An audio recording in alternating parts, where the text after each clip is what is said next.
Ooh, right. Show us that we're live. Yeah. We live too, bros. All right. All right. Shalom. Shalom. First and foremost, we want to give all praise, all honor, and all glory to Yahweh. Double honors to our apostles and our elders of Great Millstone. Peace and blessing and many salutations unto you elect across the four winds of this earth, fulfilling your lots in all truth and all sincerity. All right, we're the Great Millstone Dallas branch with a special guest. All right, the elder brother ICR from out there in South Carolina camp. You know, and we're gonna have a class session like how we usually do on the Saturdays, and we record and post it online for y'all to see. You know, and in this topic today, we're gonna go into or start, I'd rather say, at John the 3rd chapter, the famous verse that Christians love to run to. All right, to feel their way of justifying the whole world being saved, but not having an understanding of what that's really alluding to. Right. We're going to go into that and what Yahweh Shai says and what he means, and also the importance of how much that applies, especially in this day that we're in right now. Mm-hmm. All right, when shit getting ready to go haywire here within the next few moments. Right. You know, so we're going to start off on John the 3rd chapter in verse 14, but just to give a brief abridgment. All right, our Lord Yahweh Shai is having a conversation with Nicodemus, who was a doctor in the law or a Pharisee. All right, and when you read about this account, well, the order of at least in John, this is after he flips the tables and such, you know, and whips those with the cats and nine tails and all of that, you know. But afterwards, Nicodemus came to Yahweh Shai privily, you know, and Yahweh Shai is having an intimate conversation with a doctor in the law. And it's the reason why I'm explaining it. So for whenever y'all have your own time to read it, like when he's having the conversation, he's expressing something to Nicodemus in a way that Nicodemus can relate to, because he's a doctor in the law. That's why he's going with the precepts and the history, which is going to lead to us starting off in the 14th verse. All right, so we can start there, and Lord's willing, this is edifying. Okay. St. John 3 and 14. And as Moses lifted up the serpent in the wilderness, even so must the Son of Man be lifted up. All right, so Yahweh Shai doesn't have to tell Nicodemus exactly where to find this account at. Again, he's talking to a doctor in the law who is very well, you know, understood about this account. All right, and he's using this account of back then history with us being in the wilderness, catching hell, and how we looked upon that serpent for a miracle to take place. All right, and not even just that, but to live. That was the miracle, to live. All right. Now, really quick before you continue, Zaquan Baba Kashaw, if you can read it, you're holding numbers, right? Are you holding numbers? Number 21. Okay. Get that real quick. Go on. All right, this is number 21. Start at the top. Yeah, let's start from the top.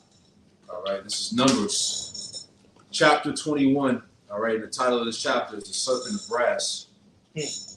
Numbers chapter 21, and it reads, And when the king Arad, the Canaanite, which dwelt in the south, heard to tell that Israel came by the way of the spies, then he fought against Israel and took some of them prisoners. Verse 2, And Israel vowed a vow unto the Lord, Yahweh Shai, and said, If thou wilt indeed deliver this people into my hand, then I will utterly destroy their cities. Boom, you see that? You know, praying right to the Lord immediately. All right, now we can continue because that's not the point. But I wanted to start here for a reason. Because when you read the victory that we had and you see how Jake was just in rebellious mode immediately, it shows you that these are the Israelites, you know, but you got it, bro. Numbers 21 and verse 3. And the Lord Yahweh Shai hearkened to the voice of Israel and delivered up the Canaanites, and they utterly destroyed them and their cities. And he called the name of the place Hormah. Hormah, and I forgot what Hormah means exactly. I looked it up one day. But ultimately, the Lord had a victory. The Lord, you know, made us victors over our enemies around this time. Right. All right. This was a standard, a miracle that literally happened. All right. According to my study, okay. It means like literally utter destruction. Utter destruction, the water. Yeah. So the Lord sent a victory to us in the form of utter destruction. All right. These are things to remember. Just because the Lord had that happen back then, don't mean they just don't apply today. The scriptures say, I am the Lord, I change not. We're in a time right now, our enemies like got a boot on our neck. Esau getting ready to come down with some vicious shit. We finna see the Lord work some crazy stuff. You know? You got it, bro. Numbers 21 and 4. And they journeyed from Mount Hor by the way of the Red Sea to compass the land of Edom. Right. So this is literally after that the Lord lifted up that standard. They went into another region and they can pass the land of Edom. All right. And when you actually look on the map, because they were to the land of Canaan, you got the land of Edom, all right, the bottom right side. All right. I think it's what the southeast side of it. You know, so it was in between both of them still right there on those borders. You know, you got it, bro.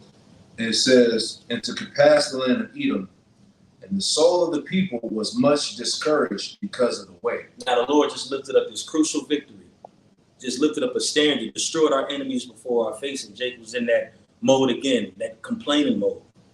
All right.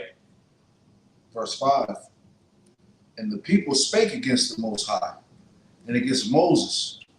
Wherefore have you brought us up out of the Egypt? Wherefore have you brought us up out of Egypt to die in the wilderness? For there is no bread, neither is there any water, and our soul loatheth this light bread. Right. And that's exactly how Jake feel today. But you hear the list of complaints that these niggas had. All right. Right after the Lord literally obliterated their enemies right before their face. Y'all, you brought us out to Egypt to die. Nigga, you don't see what the Lord just did a little bit ago? You know? Yeah. No, I was agreeing. That can't be nobody but niggas. That can't be nobody but niggas. Immediately, like we don't know exactly how the Lord saved us, but you can imagine the theatrics tied behind it. Mm-hmm. The Lord don't ever show his glory in a very nonchalant way. I mean, he can, but for the enemies to be destroyed in that way, the Lord worked, you know, and Jake seen it. Jake always seen it. The chariot that was over them right there, leading them throughout the wilderness for those 40 years, they seen it and still couldn't get right. Which shows that this is a very stiff-necked, hard-headed people. Case in point, the example of that wildebeest last night at camp. Mm-hmm. Dame Demon that came up there. Jake was like that back then, bro. Makes sense why the Lord put a lot of Jake to death. You know? You got it. And the scripture said that Jake is a very forgetful people. You know, Jake is quick to forget the deeds of the Most High. Like you said, here it is, he destroyed Ormah, which literally meant utter destruction. And they saw that and they still complained. You know? That's right. So reading on, Numbers 25, verse 6, it says, and the Lord, Yahweh Shai, sent fiery serpents among the people, and they bit the people, and much people of Israel died. And when I was reading that, I was like, yo, dang, it makes sense why the Lord did that in that way. Because it ain't like they were just discouraged and complaining, but it was also on top of the Lord lifting up a standard. It's crazy because they said that their time they disagreed was the greatest commandment. That's right. That's right.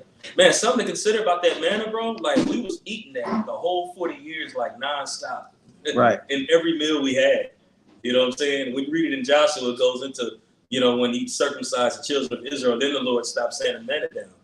You know, so Jake was eating that every day, and you had wicked niggas tired of it, bro. Yeah.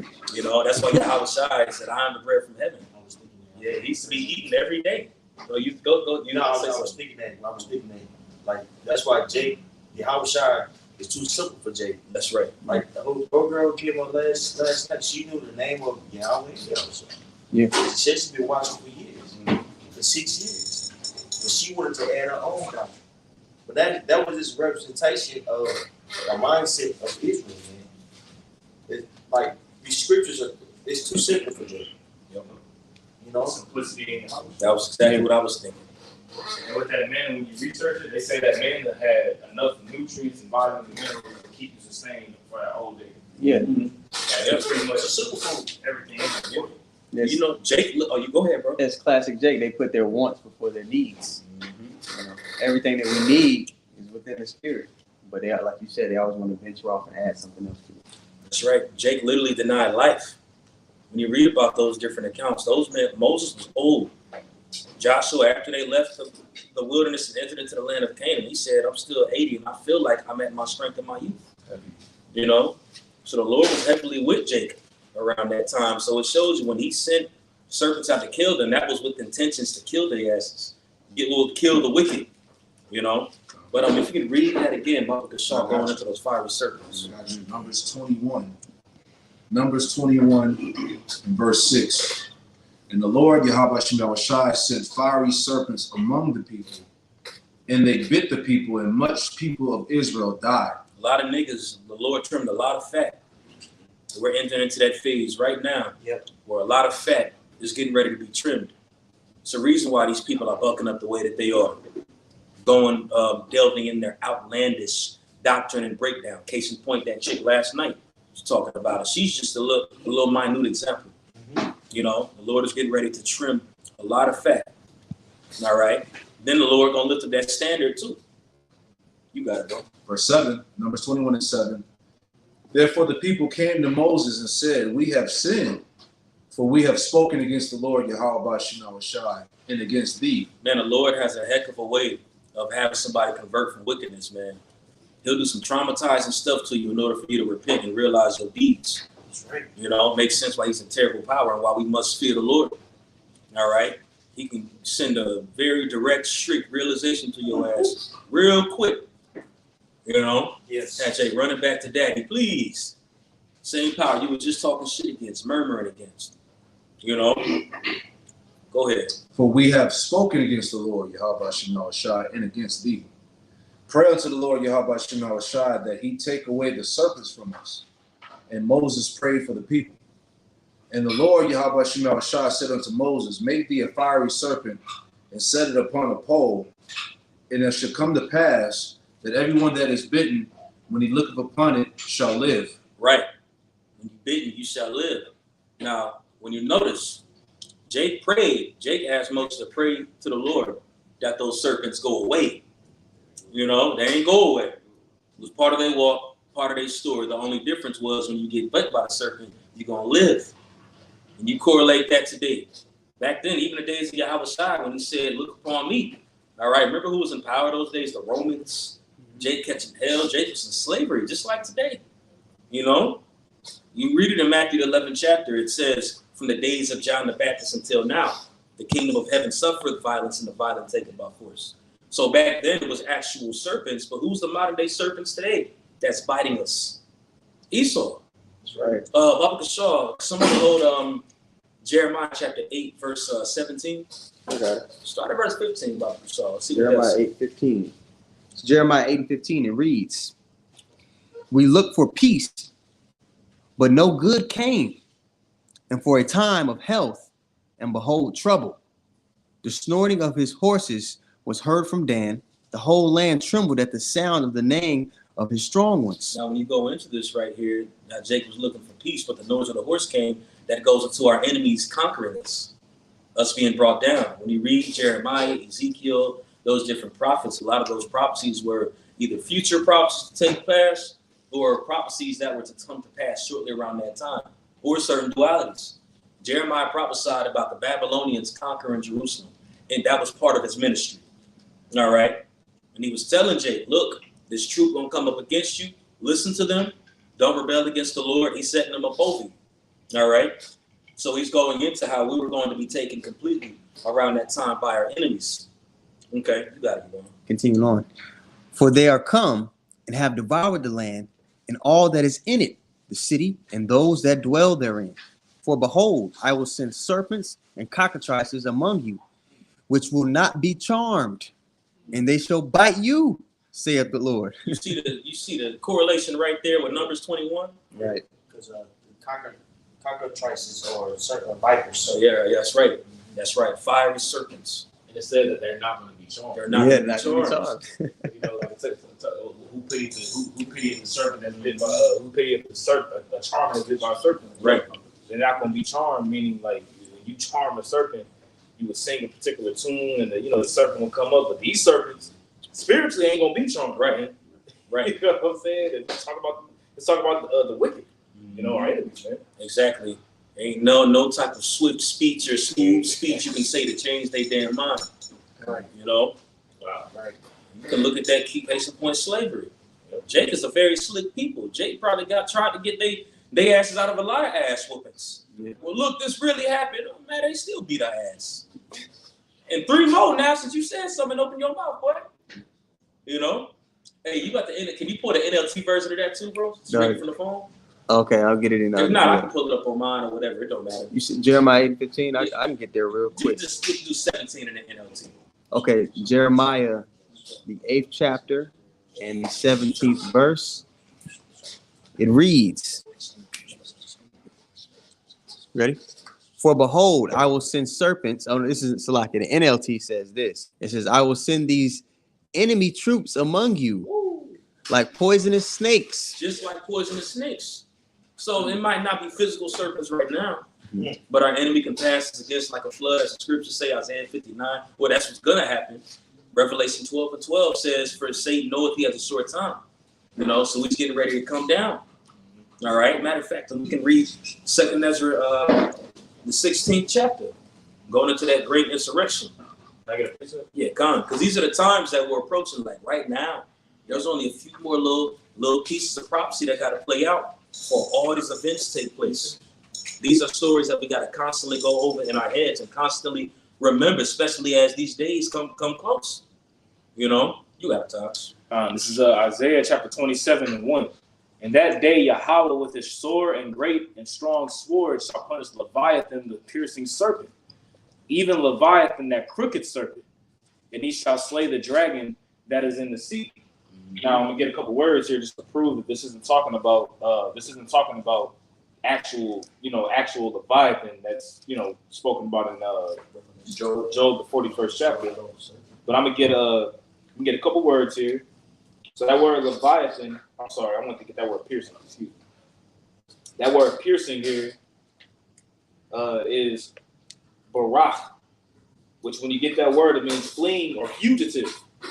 Now we know who's a fugitive and a vagabond on the planet. Cain, which we know that's Esau, right? And then the root word is barach, which means to go through, flee, run away, chase. All right, and then that's the word for piercing. And then when you get that word crooked, all right, that word crooked is iqual the one, which it just says crooked here. But when you get the root word, it's iqual, which means to bend or to twist. And it made me think about the scripture says, who can make straight what the Lord pretty much already has to be crooked. You see, it also too that word crooked also goes into Egypt as well too when you go into it, which we know spiritual Egypt is ran by who? Esau, man. Right. That crooked piercing serpent. Right? You know what I'm saying? Mm-hmm. That was it, man. Come on, that's right. Yeah, there's so many ways you can correlate that serpent now that we're being pierced by. All right, literally that ties into Esau Edom when you look at it spiritually. But you got to be able to see spiritually in order to understand it. You know, this ain't no super deep esoteric thing about this serpent demon that's slithering around the earth and shit like that chick was talking about last night. I'm not saying that she said that, but that's the shit she was on. Yeah. You know, you got to understand how the Lord works with prophecy, how he uses certain animals and people and such as examples. You know, there was that it on that precept right there in Isaiah 27, right? Come on, let's pull this out of Revelation 12, Baba Kashur. Going into that piercing that old serpent. Okay. Let me see. Just a few verses. I can't remember the exact verse. Yeah, kind of. This is Revelation chapter 12, and I'll start at verse 9. Okay. It says, "This is Revelation 12 and 9." I'm sorry, I'm not. Start off where it goes into the beast having 7 heads and 10 horns. Okay. That's like at verse 3, I think. This is verse 3, Revelation 12:3. And there appeared another wonder in heaven, and behold, a great red dragon, having 7 heads and 10 horns. Right, and you can read about this dragon as well in Daniel the 7th chapter, having 7 heads and 10 horns. All right, that's how you can correlate that with that 4th beast in Daniel chapter 7. All right, and when you go ahead. Mm-hmm. It says, and behold, a great red dragon, having 7 heads and 10 horns, and 7 crowns upon his heads. Now that great red dragon is really talking about the Roman Empire, and even Herod, all right, who was ruler over the Judean region around that time. All right, but he still was an Edomite anyway. You know, there was different pacts and deals that was made with his fathers that actually put him in that position to rule over that land of Judea. You can go into the history, there's history behind it and everything, but just that's how he was placed over there. All right, so all that is going into the Roman Empire. Who are the Edomites? as well. All right. Today, we can look at America, which is Mystery Babylon, and we see who is running this place right now, the Edomites, along with the rest of the NATO and the EU. Those are all Edomites. Okay? Serpents. Right. You got it out. God. It says in verse 4, Revelation 12:4, and his tail drew the third part of the stars of heaven. Now, anybody, let's get, explain that part. Third part of the song that's the southern tribe. That's the southern tribe. That's right. Because when you read, and it's good that you knew that, because when you read the beginning of it, really started at verse 3. When you read from the top of that, it goes into woman having 12 stars over her head and the sun and the moon at her feet. And those 12 stars represent the nation of Israel. So it explains how this dragon having 7 heads and 10 horns with his tail flung the third part of those stars. All right. The third part is talking about Judah, Benjamin, and Levi. Okay. You got it. God. This is Revelation 12:4. And his tail drew the third part of the stars of heaven and did cast them to the earth. And the dragon stood before the woman which was ready to be delivered. Right, because we got to remember the Northern Kingdom wasn't in slavery by these demons around this time. All right. So we were in subject under them. And I quoted it earlier from Matthew 11 chapter. In the days of John the Baptist, even until now, the kingdom of heaven suffered violence and the violent taken by force. So right there is a clear indicator to show you who the violent man was around that time. Even the Apostle Paul made mention in Thessalonians where it says the man of sin, how he's to be revealed, even that he was even revealed at that time. I might have butchered how I was worded, but that's what Paul said, loosely paraphrased. You know? So that's talking about Esau, Edom, who are the Romans, and they're still in power today. Because America, Babylon is nothing but an extension of that fourth beast that you read about in Daniel 7.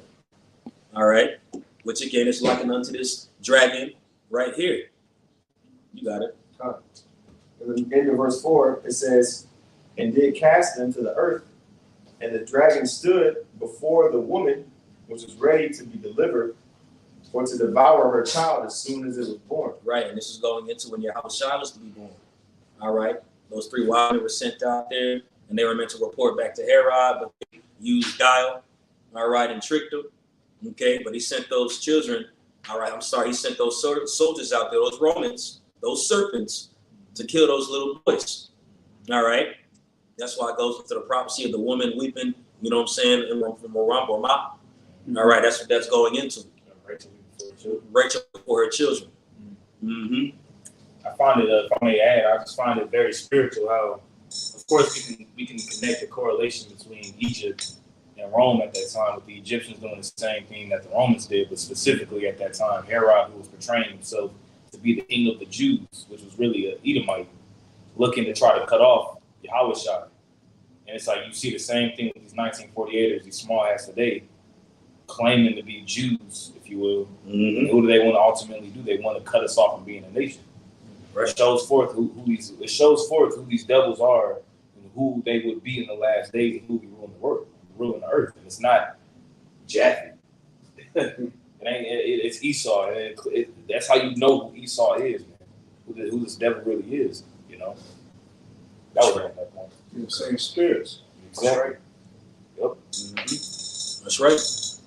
Come on, you got it out. God. Continuing on in verse 5, it says, and she brought forth a man-child who was to rule all nations with a rod of iron. And her child was caught up unto the Most High and to his throne. You read about that in Acts 1. Go ahead. Mm-hmm. It's crazy. One verse literally was the span of Yahushua's birth. Yeah. That was 30. That was 30 plus years. Yeah. Right Yeah, right, exactly. And that one verse.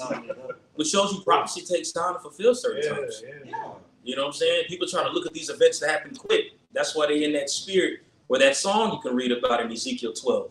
You know, what is that proverb that you have in the land saying the vision is prolonged in the day of the, you know what I'm saying? Yep. You know, he says, cause that proverb to cease. These things take time. Yeah, You know, though it tarry waits, it will surely come, and it will not tarry. Mm-hmm. That's what Andrew Uriel was telling Edis. You said what? That's what Andrew Uriel was telling Edis. That's right. Mm-hmm. That's right. Mm-hmm. Continuing on in verse 6, it says, and the woman fled into the wilderness where she hath a place prepared of the Most High, and they should feed her there 1,203 days. Right, and that's really just going into the prophecy of us fleeing into that land, that region in Africa. You know, we was going to be taken later on for the rest of prophecy to be fulfilled in Deuteronomy 28. We're going to be in that land. Mind you, we were scattered too, so we weren't only just in Africa. But those that listened to, because this is also Yahweh Shai said it. He told them to flee into the mountains. You know, which shows you if you didn't listen to Yahweh Shai even then, you know, and wanted to be stiff-hearted and stiff-necked, you know, the Romans came in later on during 70 AD.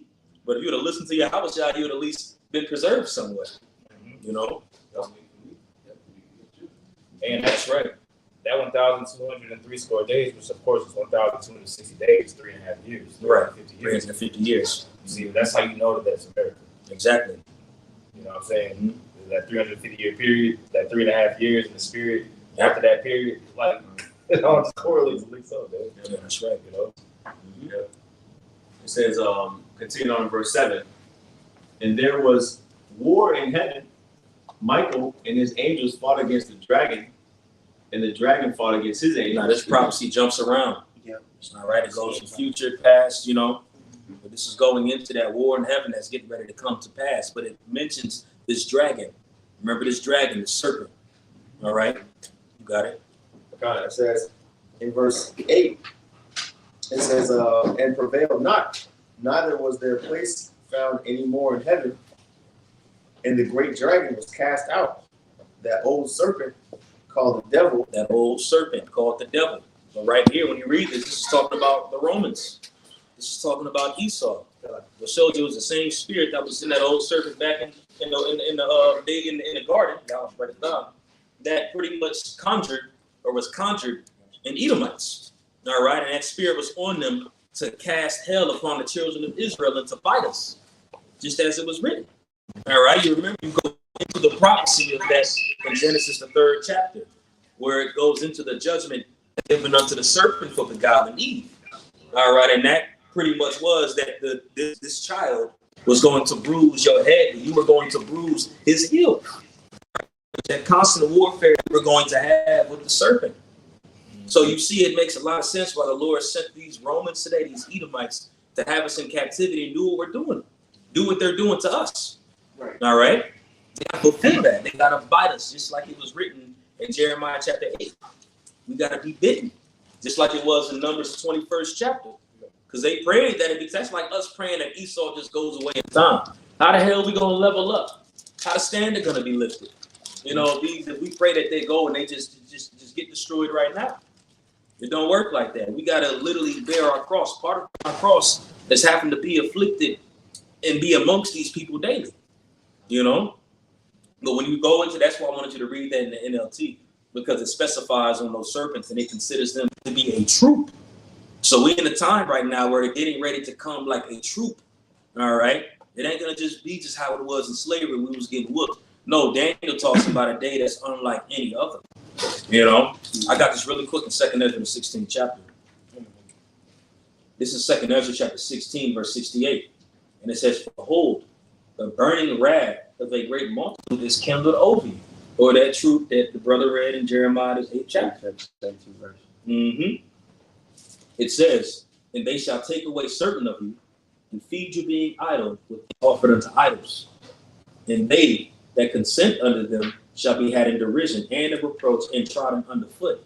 This is the day that's getting ready to come. This is Revelation 12:12. All right. It says, verse 70, and there shall be in every place into the next cities a great insurrection upon those that fear the Lord.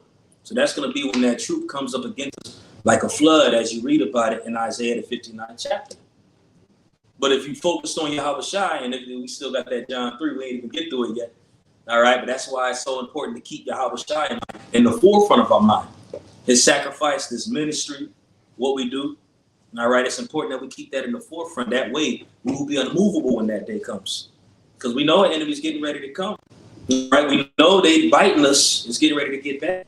But there's a miracle that's getting ready to come with that. Just as there was a miracle that happened in Numbers, the 21st chapter. You know? I know you got a precept. Yeah, just laying back on what you're going into. This is Psalm 58. I started verse 3. The wicked are estranged from the womb.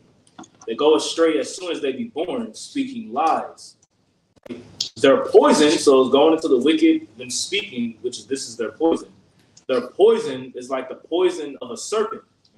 They are like the deaf adder that stoppeth her ear, which will not hearken to the voice of charmers, charming never so wisely. So going into what these serpents that was biting Jake, really in the wilderness, but now looking at it spiritually, these serpents are biting Jacob through their philosophies, through their speech, through their philosophies, their speech, their doctrines, their lies. You see, and Jake has been bitten, and they're literally affected by they're affected by the mindset and the processes of this place, man. They're poison. They're poison. They're literally poison. Like, you play a video game and then, you got a poison spell and they all green, they got little bubbles flying up, like they light going down a little bit, and they threw. Right? But I'm gonna continue. Verse 6, it says, break their teeth, O Yahweh Ba'Shem Shai, in their mouth. That represents the serpent's strength. That's the glory of the serpent, is his teeth. That's how it's its fangs. That's how it's able to inject that venom inside your body by piercing you with its teeth. Yep. It says, break their teeth, O Yahweh Ba'Shem Shai, in their mouth. And also, when you break the teeth, what a charmer would also do is that whenever it was a custom that if there was a big trauma, they would actually sometimes they would actually pretty much break the teeth out the serpent's mouth so that if the serpent did try to bite, it wouldn't do anything. You see, so that's why it says break their teeth, O Yahweh Shai, in their mouth, which lines up with Revelation 12:12, because what's their teeth is their military, right? So the Lord is going to break them without hand, as the scripture says, right? It says, break out the great teeth of the young lions, O Yahweh. Let them melt away as waters which run continually.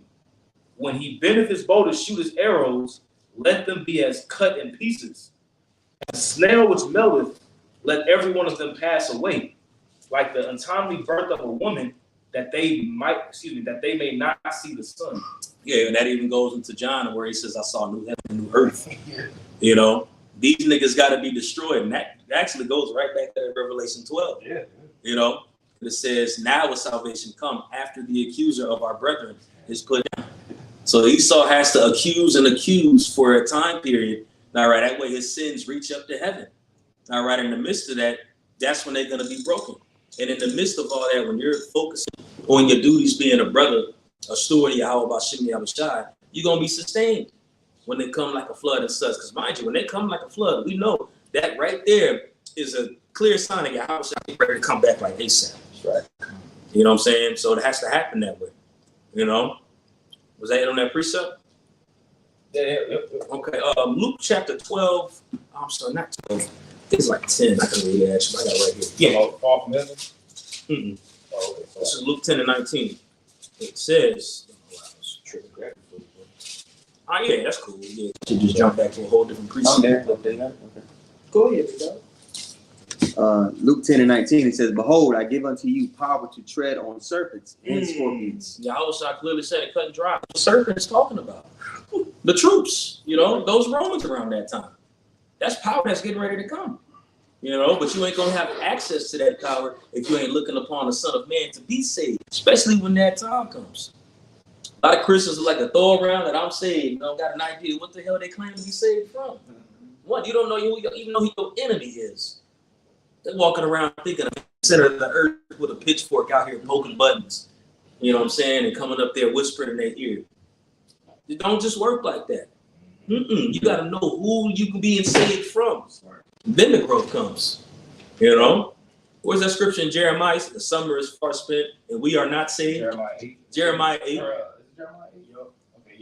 We are not saved. That's because those dang Babylonians was on their ass. And Jake was being wicked as hell. You see both of that happening hand in hand today over here in Mystery Babylon. But Yahweh has given the elect, Lord of that number, license and authority to tread over those serpents and scorpions. There's a little more to that, Yawan. It says, and over all the power of the enemy, and nothing shall by any means hurt you. There you go. Out the enemy. People think it's this mystical hocus pocus, like how they say in church. Man, that's the enemy right there. Satan is doing his thing, man. But he has a seed on the planet Earth that he's controlling to do what they doing. And Jake don't see that. Yahweh Shai wasn't just talking about mystical arts right there. No, he's talking about these actual people that are over us that we have power over if we believe. Right. Can I get 2 words in that verse? Yeah, please. All right, I want to get that word tread and I want to get that word serpent. So that word tread in the Greek is pateo. It says the tramp. So pateo, right? Pateo, right? You know what I'm saying? It's not a potato. No, it's pateo. But Sound like that Indian last name Patel. it kind of do. It says to tread, to trample, crush with the feet. Check this one out. It says to advance by setting foot upon. To advance by setting foot upon. It says to encounter successfully the greatest perils from the machinations, which is like the divinations, and greatest perils from the machinations of persecutions with which Satan would fain thwart the preaching of the gospel. There you go. So if he's using even military terminology as he's explaining that, treading over, showing the Lord is a man of war, and it's going to actually be a physical thing that's going to happen where these individuals are going to get broken over the head. Yep. You know, we're still waiting to experience that because when you read in Acts, miracles happened, a lot of things was done, but see, it ain't come to pass just yet in these last days where 1,000 going to be put to flight. That's still going to happen. That's still got to happen. All right. One of you shall chase 1,000, shall tread over our enemies. In the days of Acts, we didn't tread over our enemies. You know, it was a beautiful thing that happened, but there's the next part that still has to come to pass. Because now it's the transition of power. If my kingdom was of this world, servants will fight. Yahweh Shai is getting ready to intervene where it's time for the servants to fight. All right? And we're going to know through the Spirit. It ain't going to be an AR, your bulletproof vest, or anything that's tangible or carnal that's going to allow you to do it. Granted, certain brothers have guns and this, that, and the third, but the brothers that have guns are spiritual with their guns. Yeah. All right? Just wanted to put that disclaimer out there. I'm just saying, for, you know what I'm saying, we going to beat up the enemy, this, that, and the third. It's going to be on Yahweh Bashim Yahweh Shai's terms. All right? Yeah, Jake out there. Well, yeah, man, you know, brother, just say that. Fuck me. No, man. Sticks. I appreciate it. Come on, bro. It's Isaiah 54, verse 17. It says, no weapon that is formed against thee shall prosper. And every tongue that shall rise against thee in judgment, thou shalt condemn. This is the heritage of the servants of the Lord Yahweh Shemel Shai, and their righteousness is of me, saith the Lord Yahweh Shemel Shai. See that? So no weapon is going to be formed against the elect. So there's going to be divine intervention involved. That's right. All right? That's right. Which is all part of the standard. All right? There was a term that's called the environment of impossibility. You know, when you're in these dire scenarios and you think that basically there's no way out, but that's when the Lord shows that He is who He is in those moments. And that's what's getting ready to go down in these trying times, you know. That's right. That's a beautiful point, man. And what stands out in that verse, that's one of my favorite verses right there, bro. When it says their righteousness is of me, saith the Lord, showing that it's authorized by Yahweh Bashim Yahweh Shai. So whatever is done to stop a weapon to be formed against you to prosper, just know that it's authorized by the Lord. What shows you it's going to be done in a very divine, aspiring way. You know what I'm saying? To show that it's authorized by Yahweh Bashim Yahweh Shai. And that's that power that we've been given. All right? That's why, I mean, you know, if you're on a gun, you know, that's cool. It is what it is, you know. But, man, the way the Lord getting ready to save, bro, it's going to be like, yo, it's going to be on some off-the-wall type stuff, man. You know, stuff that dream about. That's what the Lord is getting ready to do. And He might use you, you know what I'm saying, as that tool or that weapon in certain accounts. Who knows, man? But He said, I shall give you power to tread on serpents and scorpions. That's getting ready to come. If you keep Yahweh Shai on the forefront, you finna get front row seats to see it live in action. Come on. Jeremiah 51:20. It says, thou art my battle axe and weapons of war. For with thee will I break in pieces the nations, and with thee will I destroy kingdoms.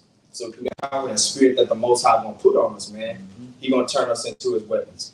You know? That's right. Not according to our own merits and will, with a gun, thinking it's because of you that you're gonna destroy the enemy. No. It's gonna be through Yahweh Bashim Yahweh Shai. That's right.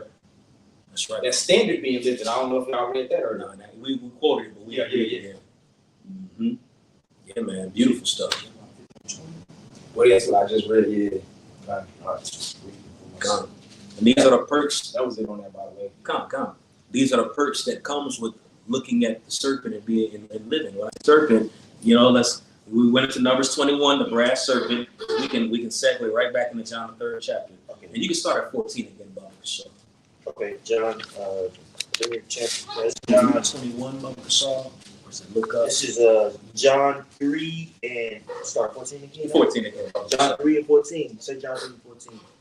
And as Moses lifted up the serpent in wilderness, even so must the Son of Man be lifted up, that whosoever believeth in him should not perish, but have everlasting life. Right, you ain't gonna perish.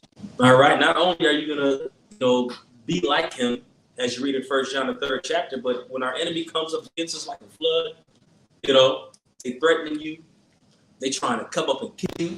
He said you ain't gonna perish if you're looking at the sun.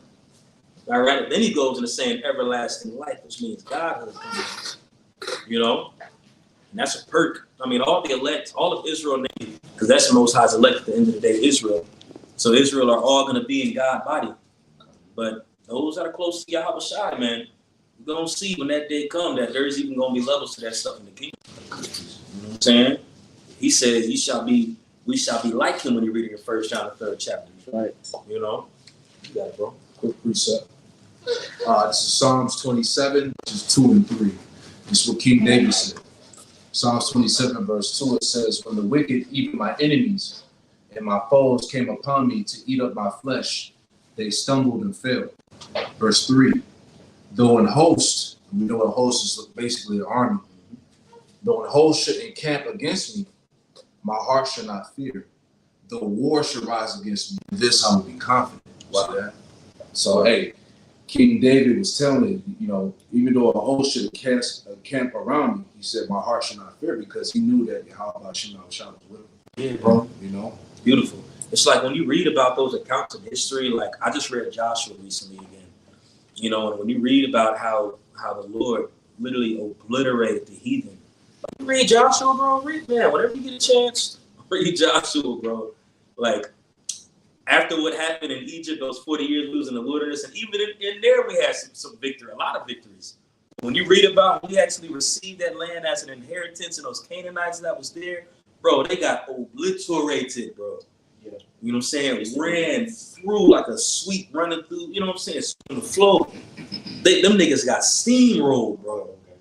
You said what? A lot of them got killed. You had certain of them that had to come subtly and say, I come from this house right here and really lie because they ain't want no smoke.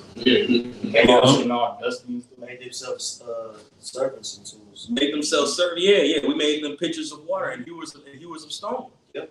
We're captivity. When we get that authority in the land, they're gonna be captive. Yep. Bringing tributaries and tools. Mm-hmm. 14, yep. That's right. Those hailstones, those big ass, Yeah. Cause them come out of the sky, that was destroying them. Mm-hmm. It does say hail too. Yeah. When you actually go into that, it was hailstones that fell as well.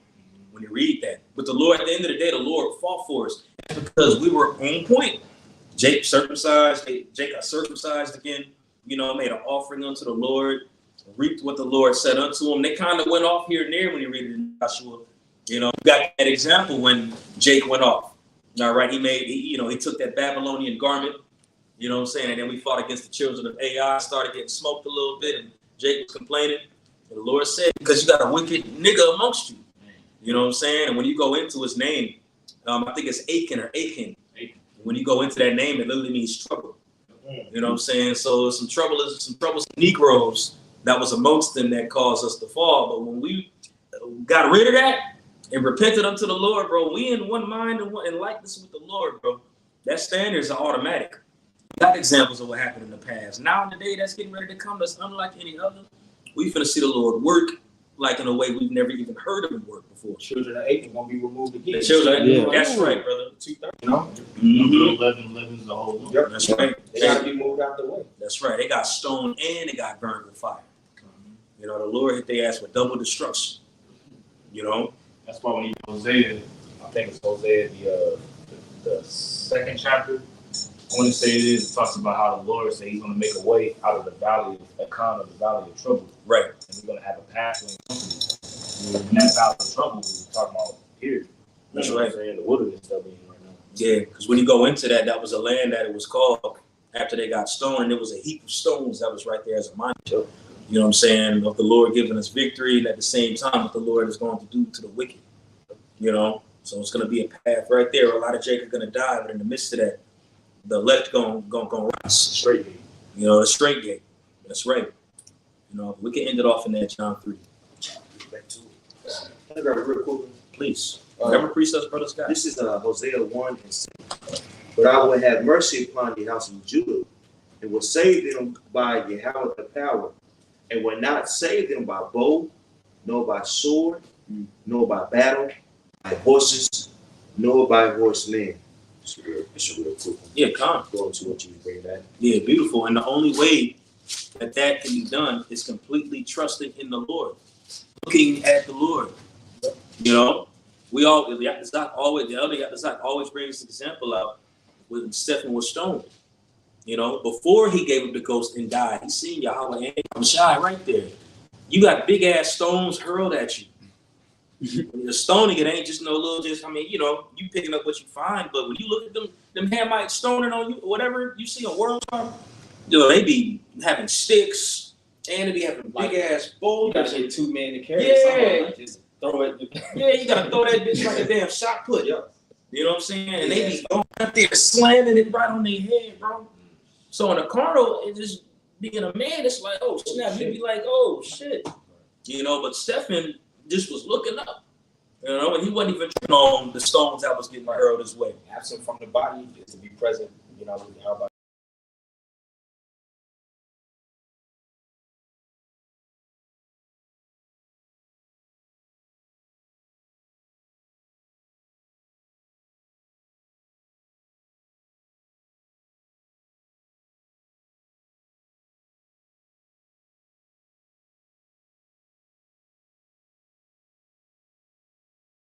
Damage in the sight of men, it looked like, oh man, but That's right. he was in peace. There you go. Got stoned. He came back, right? He went to the, you know, So I was there when Stephen got stoned. And he was there. yeah. He was there when he got stoned, and he got stoned. That's Ain't that something, right? So they had the Lord will get you just how you what you involved. Yeah, man. Ooh, goodness gracious. That's a spiritual nugget right there. That's why these classes are beautiful. Whenever we couldn't congregate and get together, there'd be a lot of points that get brought out. That was spirit. You know, but all of this comes with looking at the Son, looking upon Yahweh Shai, keeping him as your focus. Kiss the Son, least he be angry. You know, all this comes with keeping him first, and that comes with keeping the ministry first, treating the brother like yourself, showing mercy. You know what I'm saying? All this comes with looking upon Yahweh Shai, because we're doing this in hopes that we'll be saved. Right. You know, we don't have Yahweh Shai down here in a physical form, but we have him amongst each other. You know what I'm saying? So when you're looking at your brother, you even looking upon Yahweh Shai to be saved, man. You got it, Michael. Kind. Back to St. John 3 and 16. For the Most High so loved the world that he gave his only begotten Son, that whosoever believeth in him shall not perish, but have everlasting life. Mind you, he's having a very intimate conversation with Nicodemus, who was a master of the law. He's a Pharisee. A Pharisee. Talking to a Pharisee and things that only Israelites can relate to and pertain to. Right. So it says, whosoever, he ain't talking to a whole audience when he says this. He's talking to another Israelite. Right. All right? Whosoever out of y'all. Okay? You got it, bro. Okay. For the Most High sent not his Son unto the world to condemn the world, but that the world through him might be saved. That's right. That's right. You got it. He that believeth on him is not condemned, but he that believeth not is condemned already. Because you can imagine, bro, back there in Numbers again, in Numbers 21, those serpents come and bite, and you still had to look upon that serpent in the sky. You got all this distraction that's around you, but that couldn't stop you from looking up. You know, if you looked up at that brass serpent, you was not condemned. But that don't mean that it ain't gonna be distractions that come that way, but you still got to keep the main thing, you know? That way you ain't gonna be condemned. You ain't gonna die off. And that world right there is talking about Israel. You know, we don't got to get it, but Isaiah 45. All right, world without end. Okay, because it was Jake that was getting bit by those serpents. Only Jake could relate to what Yahweh Shai was saying right there, because we had experienced that and go through that as a nation of people.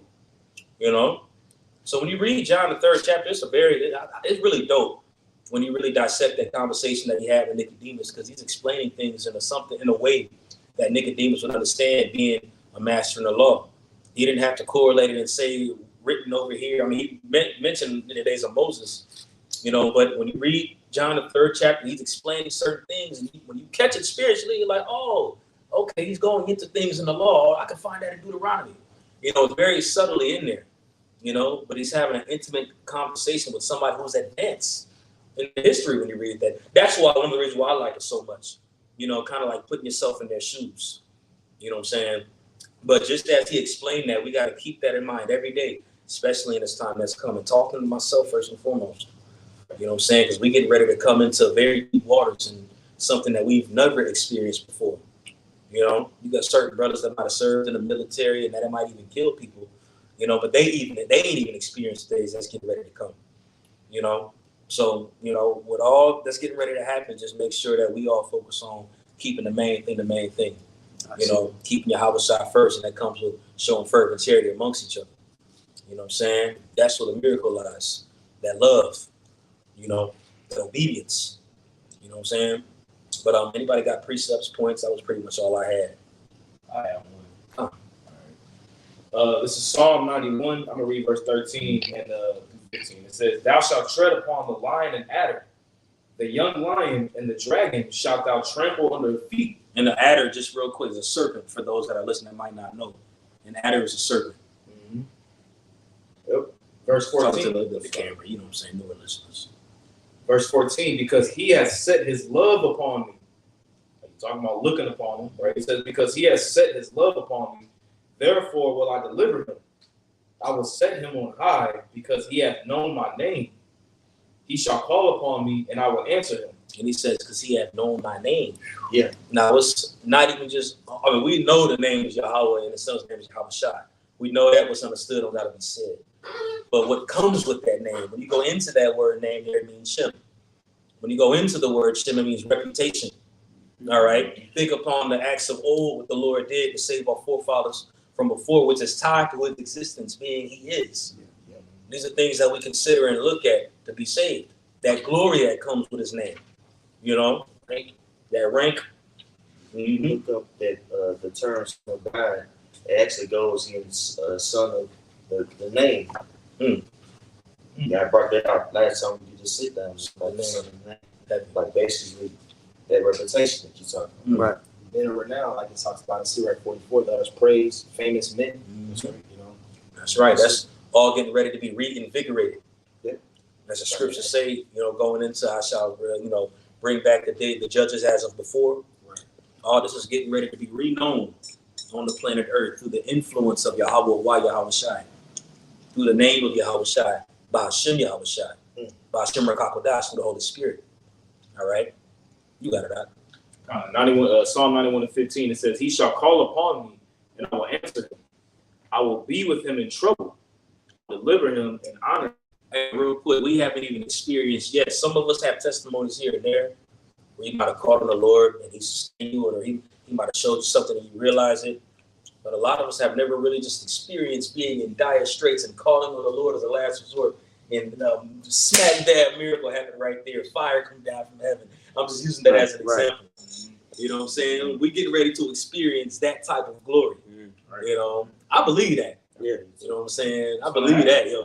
Oh, well, if I may add, there was a testimony that a brother had did.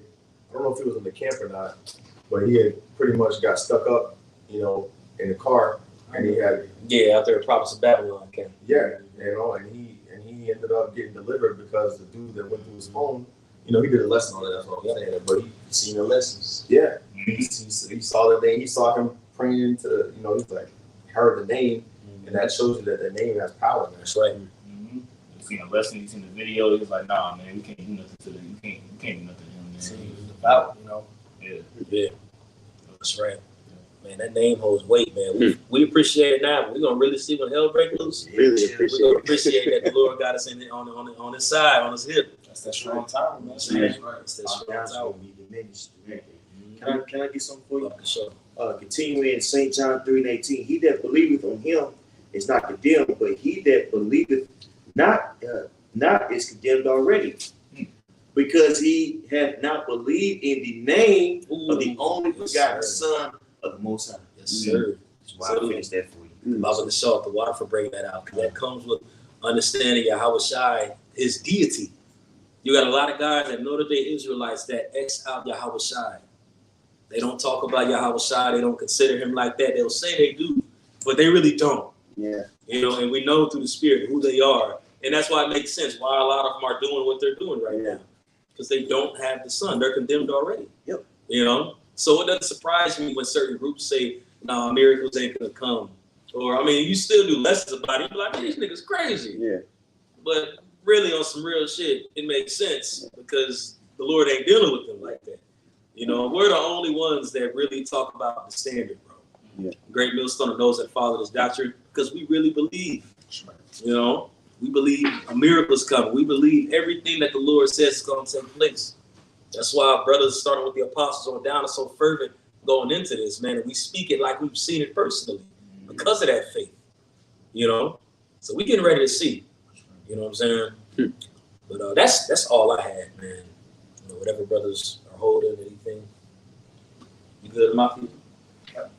I know you had one. That's why I looked at you. We was going into that fiery circle, like you said. When you look at Numbers 21, they were getting bit. And he didn't do away with, like you mentioned, he didn't do away with the serpent. They were still there.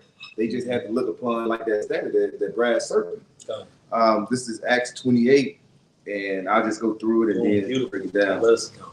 This is 28:3. It says, and when Paul had gathered a bundle of sticks and laid them on the fire, there came a viper out of the heat and fastened on his hand. And when the barbarians saw the venomous beast hang on his hand, they said among themselves, no doubt, this man is a murderer. The irony, though, he was a murderer. He was. It says, whom thou hast escaped, the sea yet vengeance suffereth not to live. And if I just make a quick point, these are the barbarians. Like when you go into a barbarian, it's somebody who, like when you get the definition of a barbarian in the scriptures, it's somebody who's like the quote unquote unwise or the unlearned. You know what I'm saying? Right. But they had enough recollection of mind to think that time and chance happens to anybody. It was like shit. He got away from the river. He got away from the shipwreck, and he something got it. He going through. He getting judged for something. Solid point. You know what I'm saying? Those primitive people are very spiritual in certain ways. They pay attention to signs and certain things. You know what I'm saying? Like they pay attention to a lot of those spiritual little things that take place. They don't even consider they getting bit right now. They don't even consider what's going on. Man. They don't even consider that they're even being bit right now. Satan's just hating on Yeah. Hey, you know what? It's such a guy, Satan gotta hate on. Yeah. That's right. So like that was all I had. But, you know, Paul had to be sent over to that land to convert some of those barbarians, bro.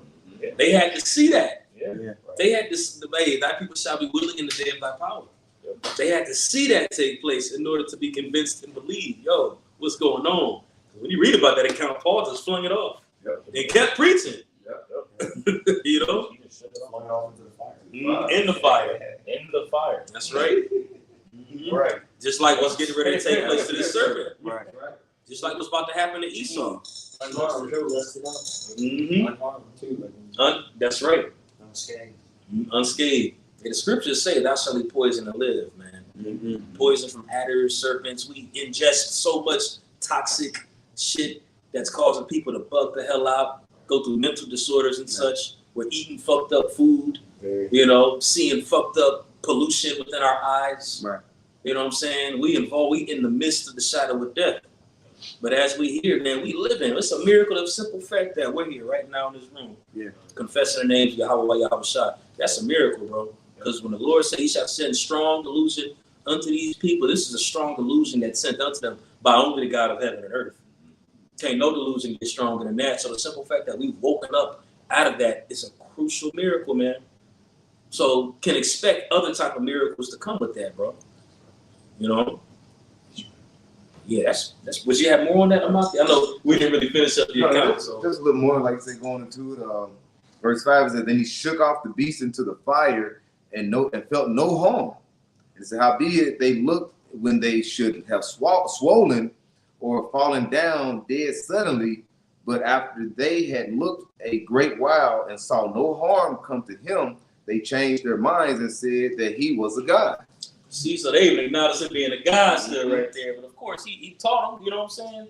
But shoot, they was convinced like, yo, the spirit that's in this guy right here ain't regular. Y'all see me do a viper like that or something just like that and just yeah, it'll shake up the room, man. Straight up. Vice versa. If I see one of y'all. Mm-hmm. You know? It's gonna be like that at all. You gotta say something. No, I was just agreeing. You might get hit like by a car or something, like just something that people expect us to like. Damn. Like, and then you just just get out. You like, Just again, just yourself off. Gotta get in the car.